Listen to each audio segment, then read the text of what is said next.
आज मी Amazonवरून एक प्रॉडक्ट बोलवलेला आहे. चला म्हटलं तुमच्यासोबत शेअर करूया. माझ्या या रिव्ह्यूचा तुम्हाला नक्की उपयोग होईल. तर चला मी तुम्हाला प्रॉडक्ट दाखवते.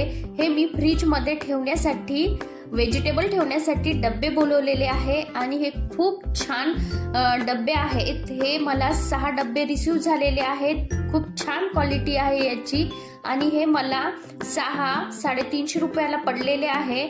आणि आता हे डब्बे आपण स्वच्छ धुवून घेऊया आणि याच्यामध्ये आपण व्हेजिटेबल टाकून घेऊया. खूप सुंदर क्वालिटी आहे. मिशोवरून पण मी बघितलं, पण मला त्याचे काही रिव्ह्यू आवडलेले नाही. खूप लो क्वालिटी आहे असं लोकांनी सांगितलं, म्हणून मी Amazonवरून ट्राय केले. बघा आता डबे स्वच्छ धुतलेले आहे. याच्यामध्ये आपण व्हेजिटेबल टाकून घेऊया. बघा असे 6 डबे आहे आणि 6 डब्यामध्ये आपण व्हेजिटेबल आता टाकून घेतलेले आहे. तुम्ही इथे बघू शकता. आशा करते माझ्या या रिव्ह्यूचा तुम्हाला नक्कीच उपयोग होईल. भेटूया नेक्स्ट व्हिडिओ मध्ये. तोपर्यंत बाय बाय.